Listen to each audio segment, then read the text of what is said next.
Bonsoir à tous, bienvenue dans votre émission, votre projet pour La Réunion. J'accueille ce soir Guy Roger.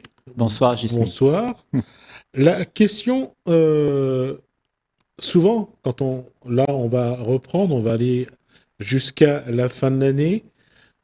Il y a la posture politique au niveau national, il y a la posture électorale au niveau de tout le territoire français, y compris à La Réunion.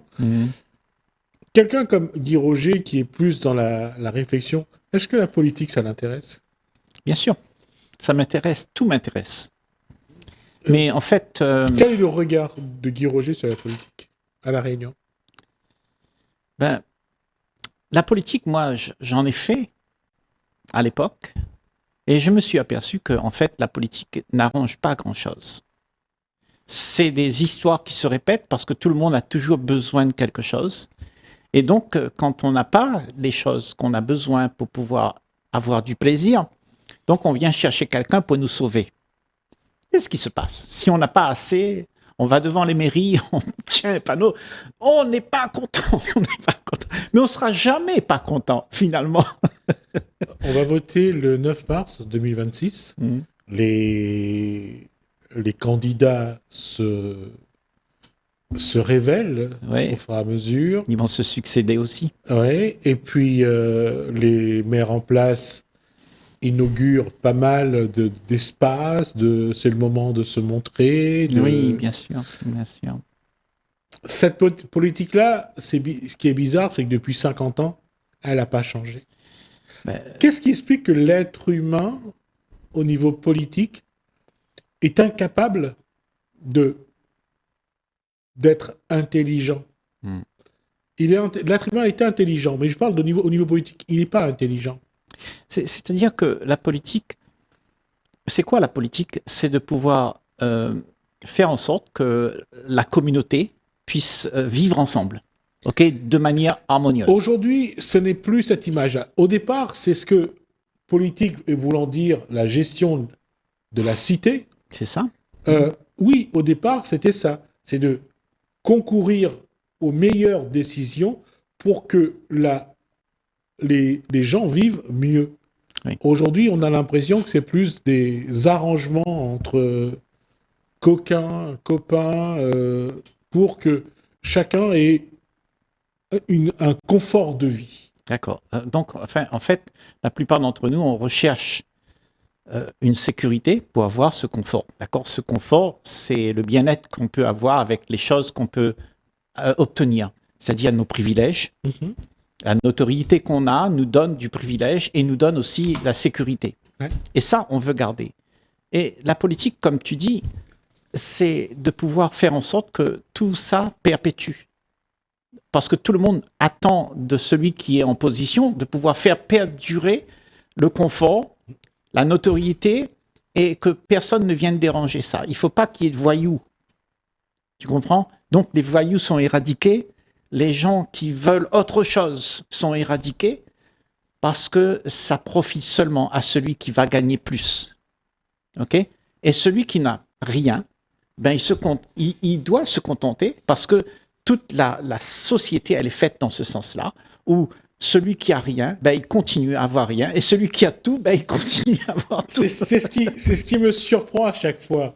Je me dis, à chaque élection, l'individu croit que le candidat qui va venir le voir va changer son quotidien. Bien sûr. Et à chaque élection, il le croit. On lui fait la promesse. D'accord. On lui promet quelque chose, il ne l'a pas. Ouais. 10 fois de suite, on lui a promis quelque chose, on lui a jamais rien donné. Ouais. Mais au 11e, il croit que ça va être le bon. C'est vrai. Et tu sais que la plupart d'entre nous, on croit en quelque chose et on se promet d'avoir ce qu'on croit. On désire quelque chose. La plupart, c'est comme ça. Au sein de soi-même, il nous manque quelque chose. On veut l'obtenir. On cherche, on attend le prince charmant. On attend que quelque chose se passe qui nous soit agréable, qui nous donne une autre façon de vivre le moment où on vit, parce que la plupart d'entre nous, on vit des vies monotones. Ça se répète tout le temps. Et puis, on voudrait qu'il y ait un peu d'égaiement dedans. Donc, on se promet qu'on aura ça. On se promet. Et quand tu te promets, déjà, c'est un problème. Mais si quelqu'un vient te le promettre, alors c'est plus alléchant encore, parce qu'il va te faire croire, il va te subjuguer à croire en ses paroles. Et en fait, c'est comme ça que tout tient avec un gros mensonge qu'on te fait croire qu'il y a quelque chose à gagner. Ça, je le conçois sans problème. Que celui qui ment va répéter son mensonge à chaque élection, ça marche. Mais ce que j'ai du mal à comprendre, c'est pourquoi l'individu à qui on a menti, lui, il croit toujours que ce qu'on lui dit. Il sait qu'on lui ment, mais il essaye d'y croire quand même. Parce qu'il est illusionné par l'illusion d'avoir quelque chose de mieux. Parce qu'il vit dans la déchéance d'une vie où il répète tout le temps et il veut quelque chose. Donc il croit. Et cette croyance, c'est une illusion. Et il se fait le désir, il se fait la projection de cette vie-là, la vie idéale. Il veut l'idéal. Il ne veut pas ce qu'il y a. Ce qu'il y a, ça ne l'intéresse pas du tout. Il veut l'idéal. Donne-moi ce que j'aimerais voir. Au point qu'il finit par ne plus être lui et qu'il va s'accrocher à ses illusions, donc à s'oublier. Mais c'est une posture destructrice. Bien sûr. Et depuis des décennies, c'est comme ça. C'est-à-dire qu'on veut garder tout ce qu'on est devenu. Ce qu'on est devenu, c'est toute la connaissance que tu as, toutes les expériences que tu as de toute ta vie. Tu les as gardées et ça te donne un peu de notoriété parce que tu as des conclusions, tu as des avis, tu es quelqu'un, quoi, tu vois. Et ça, c'est devenu ce que tu crois être. Mais en fait, ça, c'est juste un paquet de mémoire que tu as récupéré et tu veux garder pour pouvoir te faire valoir. Et avec ça, tu te fais valoir. Et quand tu te fais valoir avec ça, tu es faux. Mais tu ne le remarques même pas. Parce que tu es dans l'impression qu'il faut subjuguer, qu'il faut séduire pour pouvoir faire en sorte que les gens puissent venir t'aimer. Celui qui ment, il croit en son mensonge. Et c'est pour ça que ça se perpétue. Et que tout le monde croit qu'il y a quelque chose à gagner dans le mensonge que tu promets. Donc tout le monde se promet d'avoir le mensonge que tu donnes. Parce que là-dedans, ça miroite quelque chose que tu veux, que tu as besoin pour ne plus avoir l'inconvénient de vivre cette peur de ce que sera demain. Ce que sera demain, ça nous fait peur. Et puis, il y a une chose que j'apprécie aussi, que je regarde et que je constate, à quel point un citoyen se sent honoré, fier qu'un candidat vienne lui mentir chez lui. Et je trouve ça fantastique. Oui. Il sait que... Mais voilà. Les campagnes qu'on fait. Le fait qu'il ait été reconnu pendant quelques minutes par quelqu'un qui est venu lui mentir, même s'il sait que c'est pas vrai, mais il va se sentir honoré. Il a été reconnu. Oui. On sait que sa voix, aux prochaines élections, vont être déterminantes. C'est lui qui va faire gagner ou perdre le candidat, finalement. C'est ça. Et c'est l'attitude humaine, encore une fois, entre celui qui accepte qu'on lui mente plusieurs fois de suite et qui ne va pas changer de posture, entre celui qui va se sentir honoré par les candidats qui vont passer, ou le maire qui est passé. Ah, je lui ai dit au maire, ça c'est pas bon, ça c'est pas bon. Mais il est tellement fier de ça. Il a été reconnu. Oui. Et l'élection sert aussi à ça, à reconnaître les gens. Même si après, on l'oublie pendant tout le mandat de l'élu, mais il était content que... Mais qu'est-ce qu'on reconnaît? En fait, tu vois, toute cette posture, tout ce que tu es en train de dire, tout ce mouvement, cette activité-là, qu'est-ce qu'on reconnaît chez l'autre? On reconnaît ce que je suis moi-même. Je suis vide, j'ai besoin de quelque chose. Donc, je vais te promettre quelque chose, puisque tu es vide comme moi. Donc, je sais comment faire pour te dire ce que tu as besoin et qui va t'accrocher. Donc, ce mensonge, tu vois, parce qu'il n'y a rien, c'est comme si on te promettait le prince charmant qui arrivera. Ça n'existe pas. Mais tu crois parce que tu as envie de croire. Parce que ça te donne un sentiment de sécurité que d'avoir quelque chose à croire.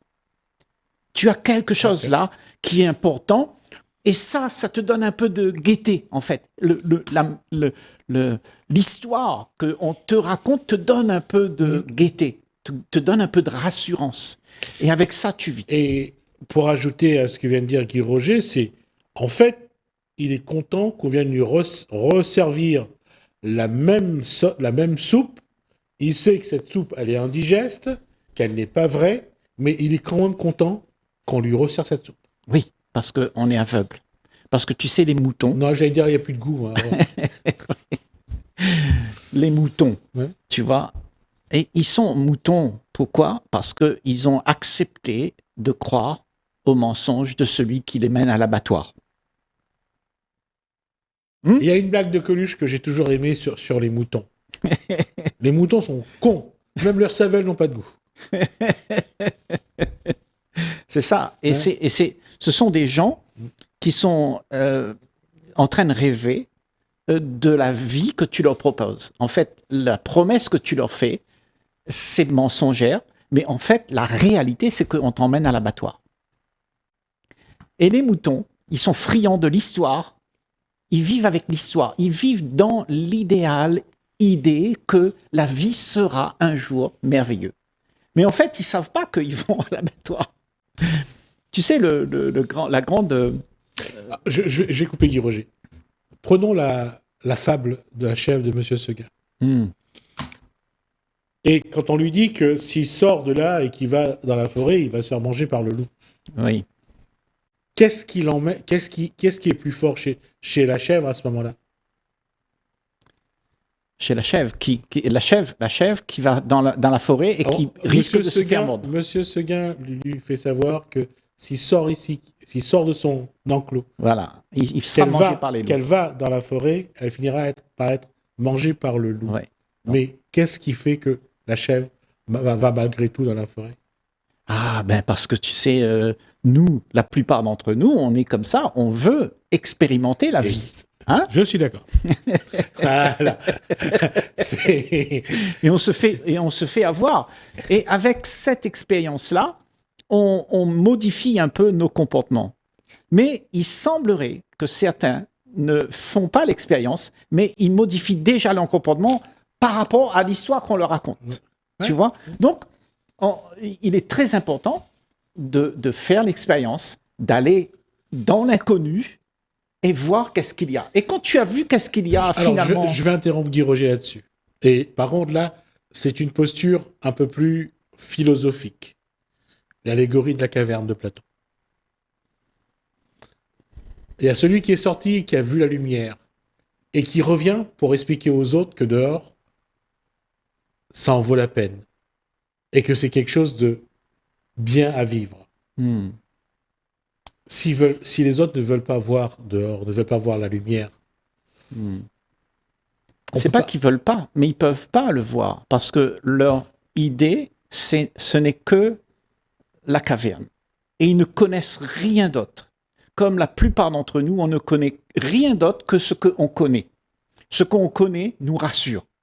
Donc, quand on te dit il y a quelque chose au-delà de ça, je dis oui, mais qu'est-ce qu'il y a à gagner là-bas? Moi, je connais tout ce que j'ai, mais là-bas, je ne peux pas y aller parce qu'il y a quelque chose que je vais perdre là, il y a une peur en moi qui ne veut pas aller là-bas. Et le fait que nous sommes tous comme ça, nous avons besoin d'être rassurés, tout le temps être rassurés. Mais tu vois, c'est un processus, le processus de transformation de l'humanité, de l'être humain. L'être humain, il ne peut pas faire autrement que d'être transformé. Il ne va rien se passer autre que cette transformation. Parce que la vie, elle a prévu ainsi, comme la métamorphose de la chenille vers ce qui est papillon. Okay? C'est-à-dire qu'on est tous chenilles dans la caverne. On ne connaît que être chenille. On ne va pas au-delà. Parce que au-delà, ça nous fait peur, ça nous transforme, on souffre de ne plus être ce qu'on connaît. Donc, cependant... On souffre des éléments de transformation qui nous change. C'est ça. Ça s'appelle la souffrance. Ouais. Hein? Et cette souffrance-là, quand on passe à travers ça, il y a une transformation. Tout d'un coup, tu te retrouves être papillon. Tu te rends compte? Mais tu vois, pour faire ça, il te faut beaucoup de grâce, d'humilité, un regard, une attention, un calme absolu. Je vais être très trivial là-dessus. Je veux dire, en fait, il faut accepter de perdre ce qu'on a déjà, Oui, de perdre tout ça, oui, pour aller vers ce que on ne sait pas. c'est ça. Et là, l'individu, comme dans l'allégorie de la caverne, alors que dans la fable de la chèvre de Monsieur Seguin, la chèvre prend le risque de partir dans la forêt et d'affronter le loup et de mourir. Alors que dans la caverne, hormis celui qui est sorti pour voir dehors ce qu'il y a, tous les autres qui sont restés vont finir par tuer celui qui a voulu changer leur façon d'être. Bien sûr. Et c'est ce qui se passe dans nos sociétés, non? Nos sociétés sont comme ça. Ouais. On te défend de dire des choses qui dérangent. On bâillonne l'expression. Hein, depuis longtemps, on entend ça maintenant, aujourd'hui, dans les réseaux sociaux. On te bâillonne. On ne veut pas que tu dises des choses qui dérangent, en fait. Pourtant, qu'est-ce qui te dérange? C'est quelque chose qui est vrai. Et tu sais, je reprends cette métaphore de la chenille et du papillon. Cette chenille qui est transformée en papillon, ok, il passe à travers une étape extraordinaire.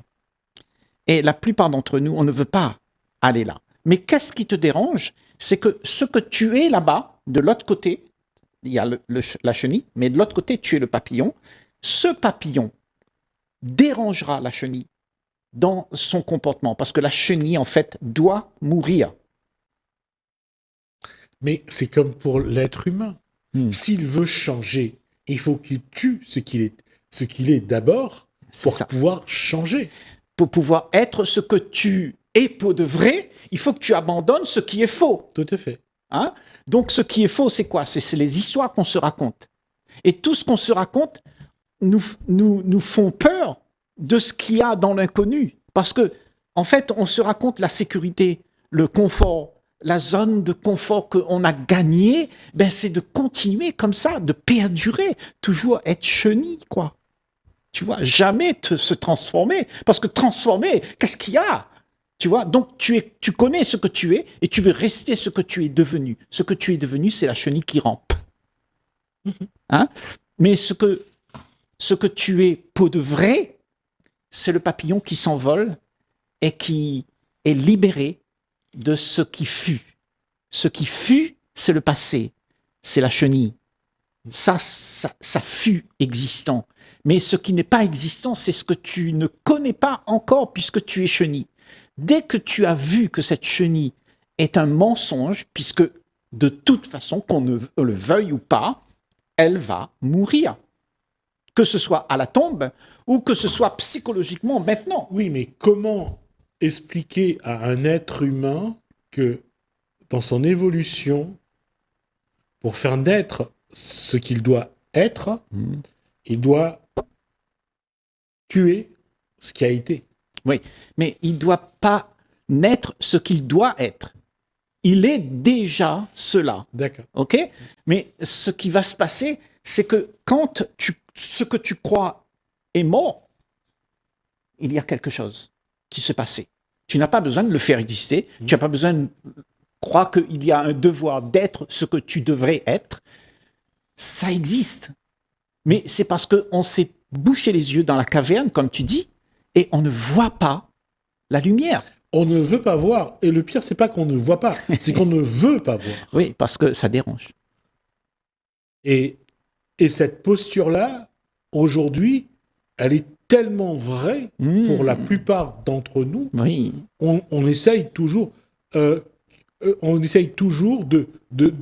fixer que ce qui nous arrange, C'est ça. de rester sur une posture qui nous est confortable, plutôt que d'aller voir quelque chose qui peut être meilleur, qui peut être bien plus. Mais parce que ça demande un effort, on n'a pas envie de faire cet effort. Tu vois, toutes les conclusions qu'on a fait, tu vois, dans nos vies, on a tous eu des conclusions.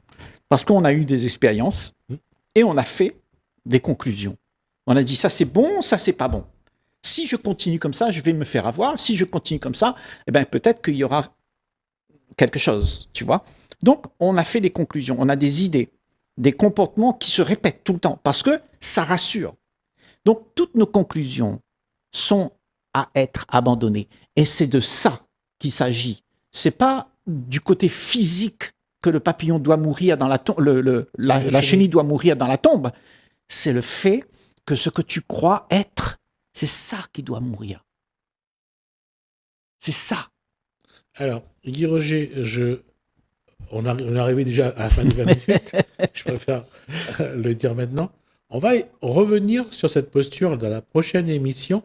Parce que ce que je voudrais, c'est comment un cadre politique, électoral, peut amener un individu à se poser la question de savoir est-ce qu'il sait vraiment qui il est d'abord et qu'est-ce qu'il veut vraiment. Ça peut être l'occasion, je pense, lors de cette... On peut en discuter, mais tu vois, ce sera toujours ambigu. Parce que, tu vois, à travers ce qu'on te propose, il n'y aura que des promesses. Et justement, c'est ça qui est intéressant. On sait que ce ne sont que des promesses. Ah, si tu sais que ce sont des promesses, alors on va arrêter de le dire. Oh. Non, on sait que c'est des on promesses. va le faire autrement. Non, on sait que ça veut dire que l'être humain a une capacité à vouloir autre chose, à envisager autre chose. Pourquoi il ne le fait seulement dans un cadre électoral, politique? Oui, parce qu'il ne veut rien faire, il attend que tout lui soit donné sur un tapis. Voilà. Mais le problème, c'est que la plupart d'entre nous, on attend quelque chose. Moi, je dis, si tu n'attends rien, la promesse, tu n'as même plus besoin de l'entendre. Parce que tu vas te débrouiller par toi-même. Et peut-être que c'est ça la vie. La vie elle-même, c'est de pouvoir se débrouiller par soi-même. Peut-être d'avoir des gens qui organisent l'assemblée, mais où tout le monde va faire en sorte qu'il prenne la responsabilité pour lui-même. Et il ne prend pas la responsabilité sur ce que quelqu'un lui a dit.